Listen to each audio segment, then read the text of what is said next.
Alright, so in this video what I'm going to show you is how to do a morph or a shape tween. It's strictly speaking the correct term, but in practice we tend to call this a morph, don't we? Metamorphosis. So I'm over here in Adobe Illustrator. Okay, and over here I've got three shapes. In fact, all of these shapes started with this one on the left here, and then I've just moved its anchor points around. All right, the reason that I've done that is that it's very important when you're doing a shape tween or a morph that each of the shapes that you're morphing between has the same number of anchor points. Okay, and one simple way to ensure that you have the same number of anchor points is to start with one shape and copy it and then modify that same shape. Okay, so that's what I've done here. I've copied this one, made it into this, copied it again, modified this one.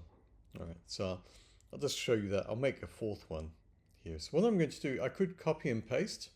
I could select this and go Command C and Command V. Instead, I'm going to hold down the Option key, or to be Alt on Windows. And you might notice that my cursor changes to a sort of a double arrow there, indicating that when I hold that key down and I click and drag with my left mouse button, I get a copy there. This is quite a nice way to work because it's very quick, it's very efficient, and it also allows me to place my copy exactly where I want it on the page. Okay, so to modify this, I'm going to grab our old friend, the direct selection tool here. That's this arrow here with the light colored fill there. This is the tool that allows me to grab these individual anchor points and move them around. So I'm going to start grabbing some of those anchor points, doing something like this. Seems like fun. All right, let's drag this out here. So basically these videos, maybe a little bit, they're just an excuse for me to play with these sort of tools, to entertain myself. Well, it's definitely entertaining, to me at any rate. Small things amuse small minds, maybe. All right, so this shape here has the same number of anchor points as all of the others. So that means that when I do my shape tween, my morph, I can move between each of these. All right, so I'm going to save that. So File, Save, or Command S. And then I'm going to go over to After Effects. All right, so here I have a composition set up here, but I haven't imported any assets into this particular file here. And actually, for this particular process, I won't actually be importing assets as such. A little bit more like the motion path thing. This technique involves copying and pasting from Illustrator instead. All right. Unlike the other techniques that I've shown you in the other videos, this one is somewhat more involved, does have more steps, so you might want to follow along fairly closely here. All right, so let's have a look. Right, so if I have here, what I want to do is to go to the Layer menu, go to New, and I want this option, Shape Layer, New Shape Layer there. Okay, so that gives me a new shape layer in here. And I might even choose to rename this. Let's call it Morph 1. All right. But remember, this is in fact a shape layer. It doesn't have any content yet. There's nothing in there. So what I need to do before I can set up my morph is to put in a shape into this shape layer. It doesn't really matter greatly what I choose here, so long as it's one that I draw up in After Effects using one of these shape tools. So I'm just going to use the rectangle tool. Okay, and this really is just a placeholder for what I'm going to put in later. So I might just pop that in there, position it somewhere nicely on screen. Okay, so I've got a shape here. So what I need to do is to prepare this so that I can replace this rectangle with the shapes that we were just looking at before in Adobe Illustrator. So let's have a look at this down here. All right, so After Effects has helpfully opened up the different property sets in this particular layer. So you can see here's our familiar transform set, and if we have a look at that, see it's these familiar things: position, scale, rotation, etc. All right, I'm not interested in those for the minute. All right, we can animate those later as well, but what we want to do is to set up our morph. So here's something that you won't have seen in the other videos that I've done so far. So that's this set here, contents, and inside that, rectangle 1.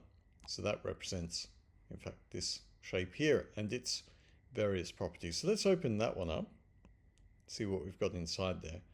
And you'll see that there are things for the stroke and the fill, transform for the rectangle itself. Again, we're not going to worry about that. What we are going to worry about is this one here, rectangle path 1. Okay, so a path, of course, means that's vector graphics language, means the actual shape. If you were to draw this in Illustrator, you might use the pen tool or something like that and draw those sort of shapes, or you might use the rectangle tool in Illustrator. Okay, and that would give you a path, a vector shape. Now, it's a vector shape, but it is not yet a Bezier path. All right, these shapes that if we go pop back to Illustrator for a moment, these shapes that we have here are in fact Bezier shapes, and designed by the great engineer Pierre Bezier, who invented these when he was working at the Renault, the French car maker. They have these characteristics of anchor points and curve handles and so on there. So it's a Bezier path. All right, let's pop back into After Effects. So what we need to do now is again open up, coming back into our shape layer that I've renamed Morph 1. Come into here and you see that under Rectangle Path 1 we've got a few different options. These are about to change, because what I'm going to do is I'm going to right click on Rectangle Path 1. You can see that I've got this option, Convert to Bezier Path. All right, you see that? See, that's changed there. It now, rather than saying Rectangle Path 1, it now says Path 1. So because this doesn't look any different, but it is in fact now a Bezier path. That means it's editable. So if we open up Path 1 now, look at this. You've got this property here, which is just called Path, and we've got this stopwatch icon. As I've mentioned before, whenever you see that stopwatch icon in After Effects, it means you've got a property that you can animate or change over time. All right, and that's exactly what we want to do here. So I'm going to click on that. So it's highlighted in blue. Oops. Switch back to English input. All right. So I've got a keyframe here. So what I'm going to do is, this is where it does resemble a little bit the motion path tweening that we looked at in one of the other videos. I'm going to paste my shape, my Bezier shape from Illustrator into that keyframe. All right, so watch this. Come back to Illustrator, need my selection tool, this dark filled arrow. So I'm selecting the whole shape here. I go Edit, Copy, or Command C. Come back to After Effects. Make sure I have that keyframe selected. I'll just sort of click on that just to verify that, and you should see it highlighted in that sort of light blue color there. Now I'm going to hit Command V to paste that in, or Edit Paste would actually do the same job there. All right, so we've got that shape. That's pretty good. But notice that it has the same fill color, and if it had a stroke as well, that would be determined in After Effects. It is not determined by what you have originally in Adobe Illustrator. We set the fill color actually in After Effects. All right, so let's set another keyframe. So I'm going to make this go reasonably slowly. So I'm going to come over to the 2-second mark here. I'm going to come down here to the Add Keyframe button. Add or remove keyframe. In this case, I'm adding one. Same process. That's highlighted there in blue. Go back to Illustrator. Grab the next shape. Copy. Command C.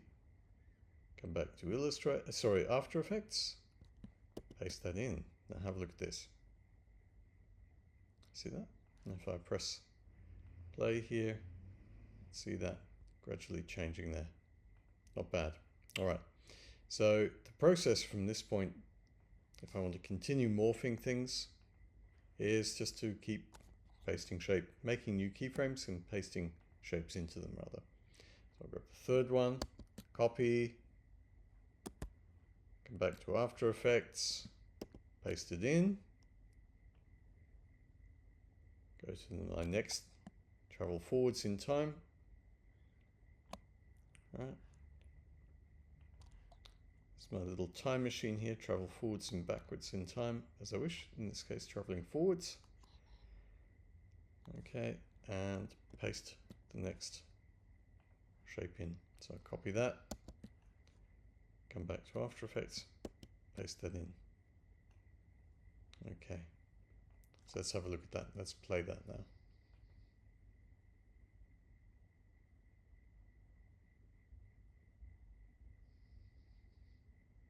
And so on. So we can continue this running along here like this. All right, and if I wanted to change it back to my starting shape, I can come back, copy this one, make another keyframe, paste it in. So I could keep this shape morphing like this as much as I like. All right. And in addition to this, it's still possible for me to, I might just close that one up, the contents one. I still have all of these properties available to me, so I can combine this with other techniques, such as animating it by setting keyframes, or in fact creating a motion path. I can, as we'll see in the next video, have this operate in 3 dimensions as well. So it's really a lot of fun when you start to combine these sort of techniques together. So there we have it. Shape tweening or morphing.